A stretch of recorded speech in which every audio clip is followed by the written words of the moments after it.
Damos la bienvenida a la doctora Alexandra Kennedy.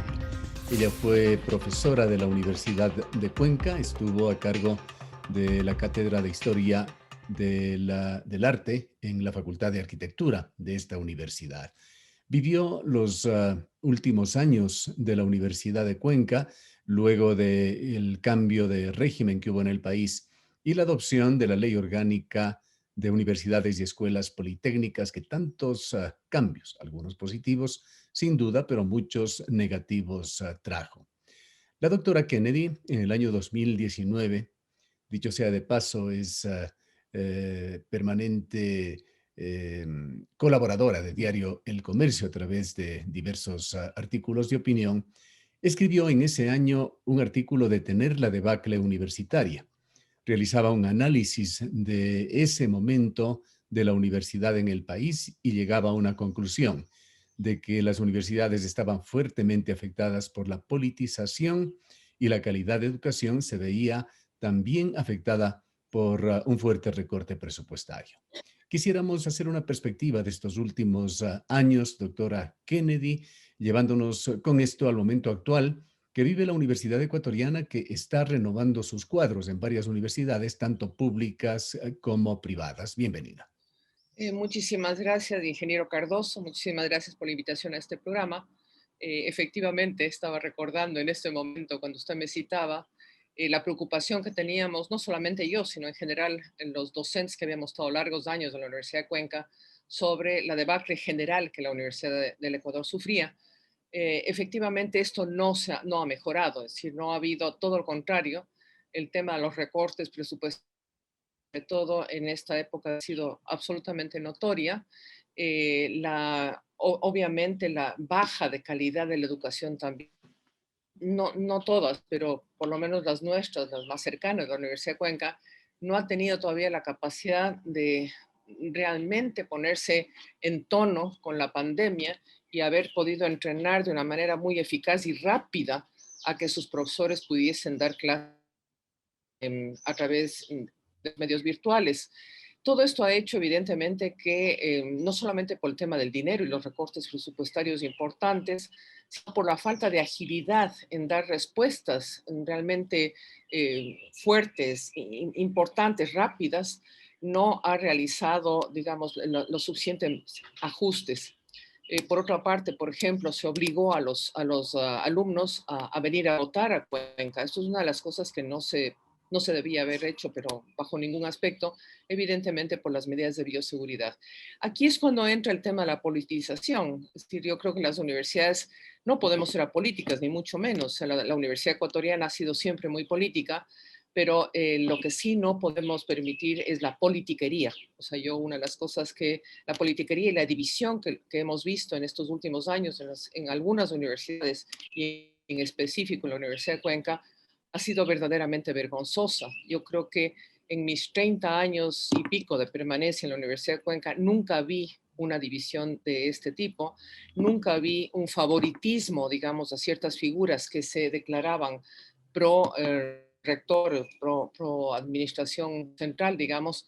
Nunca había visto esto. O sea, terminadas las elecciones, en general todos plegábamos y pues aceptábamos el reto de seguir adelante con un rector que nos gustase o no, más o menos.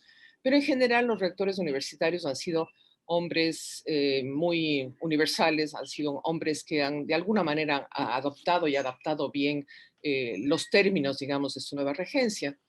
Entonces sí que se ha preocupado mucho estos últimos años. Muchos de los proyectos se han ido al agua, muchos proyectos, los discutimos mucho en diferentes medios, se han ido al agua exclusivamente porque sus dirigentes no pertenecían digamos, a tal o cual partido, ¿no es cierto? Entonces, esto en términos universitarios no puede ser. No puede ser en términos del país, no puede haber discontinuidades fuertes, ¿no? Porque el país es además un espacio muy frágil, con los pocos recursos que tenemos no los podemos malgastar.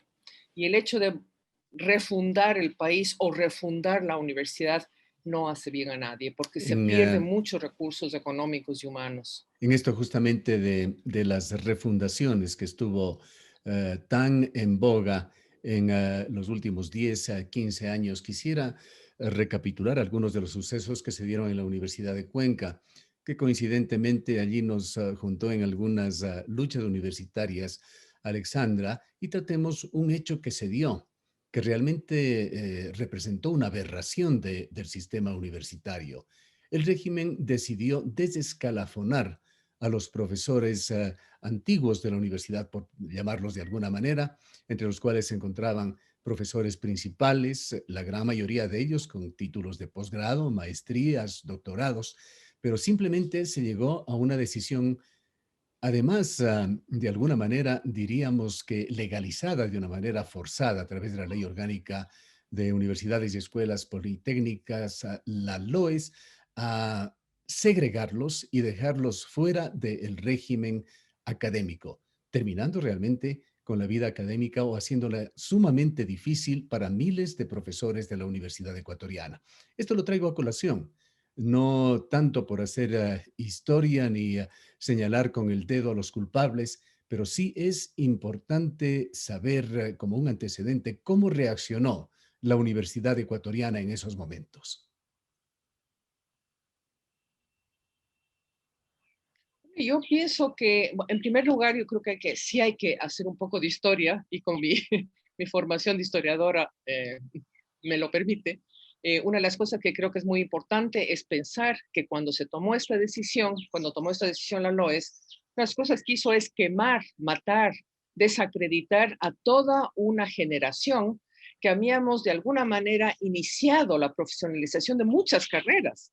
Es decir, se mató a biólogos, químicos, arquitectos, historiadores, literatos, etcétera, y nos dejó a todos en el limbo. Me incluyo porque a mí me pasó, me sucedió todo esto, ¿no es cierto? Yo tenía un doctorado en historia que fue retirado. Y claro, ¿qué es lo que pasaba con eso? No solamente que se nos retiraba en términos de que no podíamos escalafonar o teníamos que volver haciendo un doctorado, etcétera. Lo que pasaba también es que quedábamos desacreditados y cualquier tipo de concurso público, por ejemplo, ya no lo hacíamos en calidad de doctores. Y no, el título mismo, digamos que es, no es tan importante, pero sí es importante poder acceder a cierto tipo de liderazgos en torno a proyectos nacionales o internacionales que evidentemente están vinculados a esos títulos.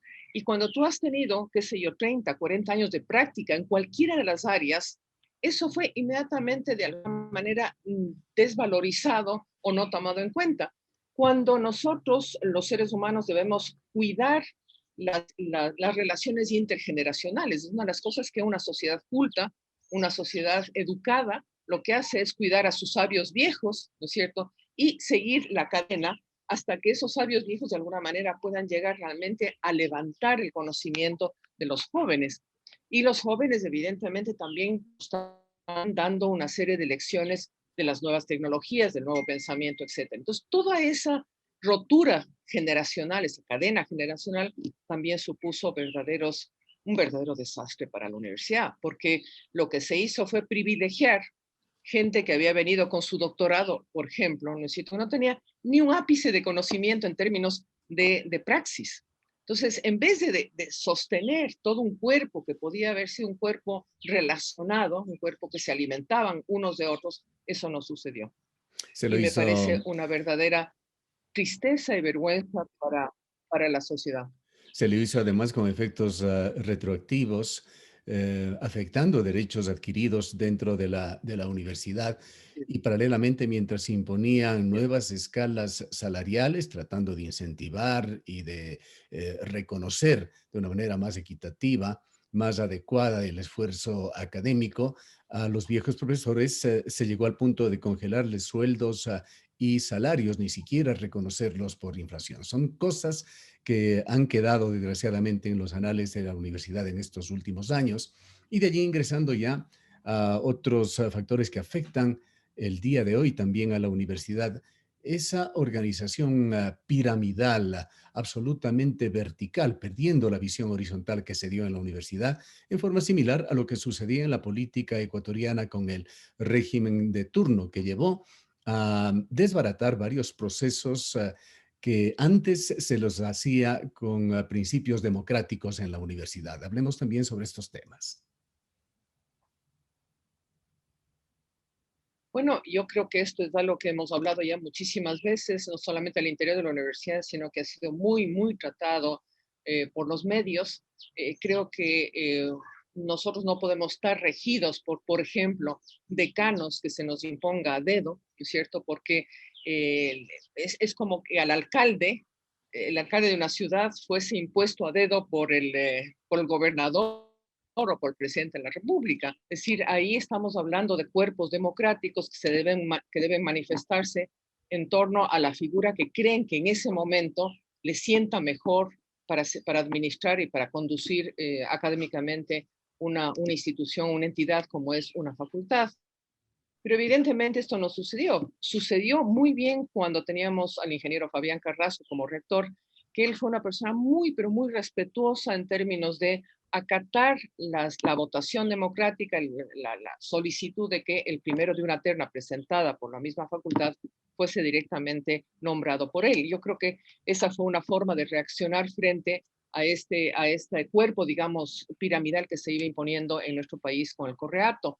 Pero claro, cuando él terminó su mandato y entró el ingeniero Vanegas, eso no sucedió. Y poco a poco el problema era, y nosotros en arquitectura pues lo sufrimos, ¿no es cierto?, por doble vía.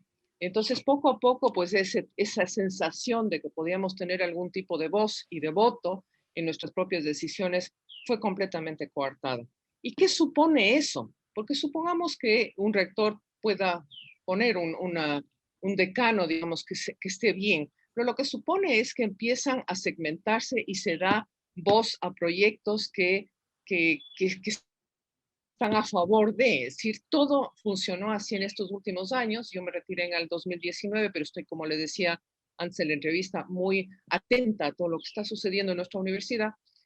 Una de las cosas que era ver cómo se iba destruyendo, cómo se iban de alguna manera ahogando proyectos que habían tenido un tremendo éxito en administraciones anteriores y que en esta administración se vieron muy coartados porque no pertenecían a la línea de pensamiento. Sinceramente no sé qué pensamiento, pero no pertenecían a la línea política del actual rector. Y esto ha Tremendamente creado una grave en serie de una universidad que conflictos por internos, ingeniero principio, Cardoso. sí, tremendamente grave, le Es decía, muy grave, en una universidad que es por muy grave. principio debe justamente privilegiar el pensamiento universal, la diversidad, el pluralismo, y no caer en estas situaciones realmente aberrantes que generaron incluso consejos universitarios dependientes del ejecutivo, porque en eso se convirtió el rector, un ejecutivo que nombraba a la gran mayoría de miembros del consejo universitario.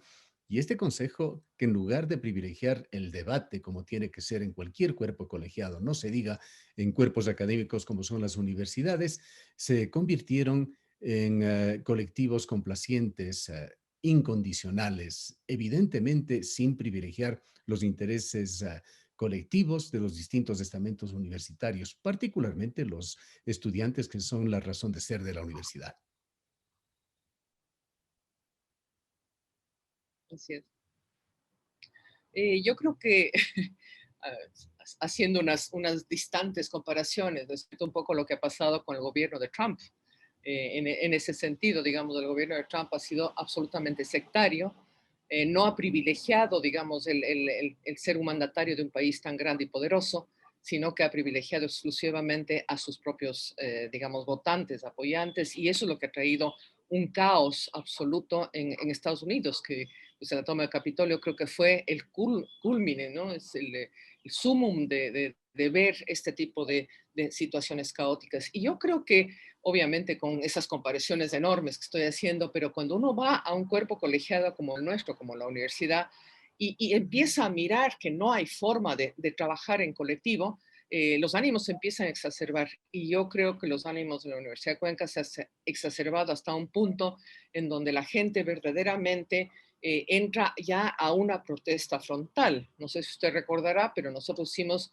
la primera protesta en la universidad pidiendo libertad, que fue en la Facultad de Arquitectura. Tanto profesores como alumnos realmente salimos a marchar para que se nos, de alguna manera, respetara los derechos. Entonces, si esto sucede y va sucediendo y la gente está incómoda y la gente siente que no, somos gente finalmente pensante, somos gente que estamos construyendo el conocimiento. Y si es que esto no se nos permite, ¿no es cierto?, en una sociedad absolutamente constreñida por la falta de democracia, pues la universidad simplemente no tiene razón de ser. Si la idea es que cuando tú tienes frente una clase o tienes frente un conglomerado de personas, lo que se está haciendo es debatiendo diferentes ideas.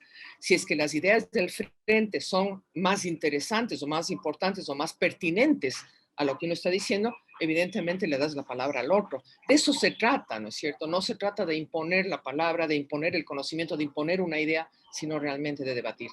Y en cualquier proyecto, o sea, si estamos hablando, por ejemplo, del tema del aguas, ¿no es cierto? En un proyecto, en una tan importante como el PROMAS, hay que escuchar a los investigadores que están en el PROMAS, que están dedicados específicamente a eso. O sea, yo no soy una experta en agua ni pretendo serlo. Entonces, ¿qué toca? Escuchar a mis propias asistencias. O sea, si estamos hablando sobre temas de ciudad y de movilización, etcétera, podemos tener ahí un conglomerado de gente pensante, por ejemplo, con el YACTA Lab. Y así cada uno, o sea, la idea es que la universidad no solamente sea un cuerpo de docentes, sino un cuerpo de investigadores que se van especializando en diferentes aspectos que dan respuesta a la problemática de la sociedad. Y esa es lo que tu tarea, o sea, no es, y una de las cosas cada vez más fuertes es, la docencia está muy bien y esa es una de las razones de ser, pero docencia sin investigación simplemente en la universidad cae patitas para abajo. Y a mí me parece que esto es lo que ha estado sucediendo en los últimos años en la Universidad de Cuenca. Se está desfortaleciendo, se ha empezado a romper las bases de importantes cuerpos de investigación. Luego de estos capítulos en los cuales se había desmontado de alguna manera la experticia con los profesores de larga data de la Universidad de Cuenca, se trajo una cantidad de nuevos profesores, que usted lo había mencionado ya, profesores que venían dotados, todos con su cuarto nivel, PhDs, maestrías, en algunos casos postdoctorados, pero que en la mayoría fueron profesores con poca praxis. Y a ellos, en su gran mayoría, se les puso en otro limbo, en calidad de profesores contratados, sin la posibilidad de ingresar en forma de vida al escalafón universitario, que es el formulismo para generar una carrera universitaria. Este ha sido otro aspecto gravísimo para la universidad en general. A ver, una de las preocupaciones que tuvimos, digamos, al interior de la universidad fue que mucha gente salió a hacer sus doctorados. Por ejemplo, hubieron dos convenios interesantes, una con la Universidad de Nuevo México, otra con la Universidad Católica de Lovaina. Entonces vinieron gente de diferentes carreras que habían sido bastante bien entrenadas. Y el momento que volvieron, se encontraron con que no existían concursos y no existieron concursos para que ellos pudieran optar por realmente ser parte de la planta docente ya estable. Y claro, mucha de esta gente se quedó, si es que no eras parte de esta administración, pues te quedabas, te bajaban las horas, te ponían otro tipo de materias a las cuales tú no habías preparado o no tenías mayor conocimiento.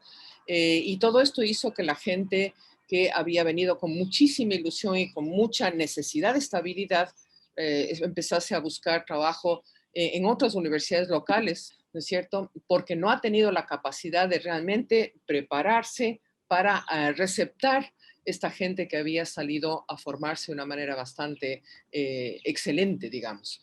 Entonces, otra cosa que mencionaba es que mucha de esta gente ha tenido la necesidad de salir de la ciudad y algunas otras salir del país, o sea, en búsqueda de un trabajo. Entonces, se va perdiendo con lo difícil que es realmente profesionalizar, ¿no es cierto?, a nuestro cuerpo docente.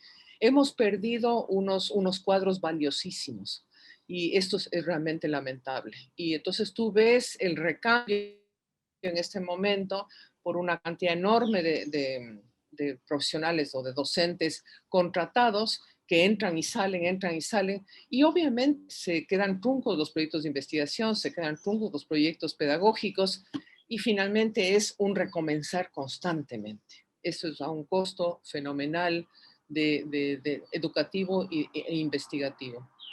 Sumado a esto, la pérdida paulatina de autonomía que se evidenció desde el inicio de la LOES, incluso antes, y luego la reducción de recursos año a año. A partir del año 2015, la Universidad Ecuatoriana ha sido objeto de fuertes recortes presupuestarios por parte de los regímenes de turno. Con todos estos antecedentes y muchos más que no tenemos el tiempo para comentarlos y contar a la audiencia, ¿qué es lo que se espera o a qué se aspira en estas elecciones que se realizarán este miércoles en la Universidad de Cuenca? Bueno, yo creo, yo tengo muchísima ilusión porque sé además lo valioso que es el grupo que espero que pueda ganar, que es Forum, ¿no es cierto? Yo no abiertamente lo he mencionado en muchas ocasiones y yo creo que es importantísimo que este conglomerado de gente, porque no es María Augusta Hermida y no es el ingeniero Espinosa y no es Montserrat, no se trata de eso, o sea, realmente se ha construido un verdadero movimiento, un verdadero frente que tampoco es solamente político o politiquero, sino que evidentemente hemos discutido al cansancio las fórmulas para, por ejemplo, fortalecer a los centros de investigación, las formas para recuperar y lanzar nuevos concursos, las formas para poder a la universidad darle un tipo de autonomía mayor para poder realmente arreglar el tema económico. Porque una de las cosas que está clarísimo, no puede ser educación gratuita para todos los sectores. La sociedad ecuatoriana está sumamente jerarquizada y por lo tanto muchos de nuestros estudiantes que sí tienen los recursos para pagar, deberían pagarlos. O sea, debería haber, como la universidad a la que yo asisto, la Universidad Nacional de Colombia, tiene evidentemente una escala de costos para los que pagar, etcétera, etcétera. Y eso yo creo que se debería recuperar, como teníamos antes, para que la universidad también tenga ingresos por ese lado. Pero yo creo que sobre todo tenemos que recuperar la confianza en la universidad. O sea, el que todos estamos enganchados en embebidos, formar una mejor sociedad ética, absolutamente ética. Yo creo que esa palabra está saltando por, tenemos ético, volver a ser justo, volver a ser claro. No se puede trabajar con chismecitos ni opciones que a mí me gustan porque van a votar por mí. Eso no puede ser. Estamos hablando de la sociedad, no estamos hablando de individuos. Yo creo que hay que realmente ser muy conscientes de eso. Y a mí me parece que tanto la candidata Hermida como el candidato Fernando Pauta, que ahora se ha unido, ¿no es cierto? Ambos tenían esa noción de querer servir a la colectividad. Yo creo que por eso es que me parece a mí que es una buena unión, ¿no es cierto? Y es una unión sin pedir carguitos, que yo celebré mucho, hemos celebrado todos mucho, de que sea una unión simplemente para fortalecer nuestra universidad, para fortalecer nuestro centro de estudios. Ineludible culminar este diálogo que no nos permite, lamentablemente, por el tiempo, profundizar más en los temas de la universidad, con una pregunta, doctora Kennedy, sobre la importancia de la consulta por el agua, que pone en la balanza el agua y los proyectos mineros en la provincia de La Suay este 7 de febrero. Bueno, esta mañana le escuché al Premio Nobel de la Paz, a Pérez Esquivel, que apoyaba toda esta consulta, ¿no es cierto? Y apoyaba la consulta de una manera muy firme, muy fuerte, y haciendo sentir que realmente es un modelo de consulta. Yo creo que ha sido muy alegre, muy positivo sentir que tenemos un pequeño resquicio para poder decir sí a la conservación de nuestros páramos, sí a la conservación de nuestras propias cuencas, sí hidrográficas y obviamente no a la minería metálica de alto alcance. Creo que además la campaña se ha llevado con tremenda alegría.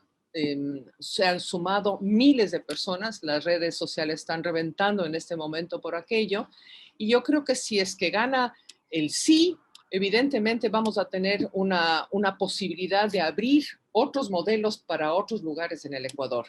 Estamos hablando que Ecuador tiene 30 megaproyectos mineros de una altísima incidencia al territorio ecuatoriano, que es muy pequeño.